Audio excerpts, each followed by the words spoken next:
Now tell me, being a Hindu is a crime in this country? Hello my dear students, welcome back to my channel Life in Law. কিন্তু আজকে আমি কিন্তু এখানে কোনো lesson নিয়ে আসিনি, কিন্তু এই ভিডিওটা করার পারপাস হচ্ছে একটা ঘটনা তুলে ধরা। আজকে এই 22 এপ্রিলে কিন্তু কাশ্মীরের পেহেলগামে একটা কিন্তু আতঙ্কবাদী হামলা হয়েছে, বা এই বিষয়টা আজকে আমি তোমাদের সঙ্গে একটু শেয়ার করি। The very purpose of formation of state was to secure life of the people.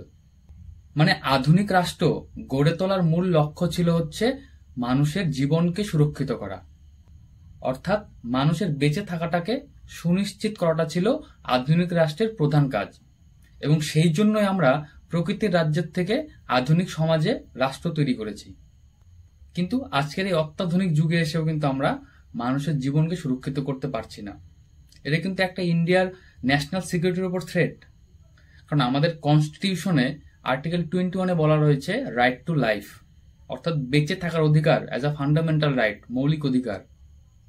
যতগুলি মৌলিক অধিকার আমাদের ভারতের সংবিধানে আছে তার থেকে সবচেয়ে গুরুত্বপূর্ণ হচ্ছে আর্টিকেল 21 রাইট টু লাইফ।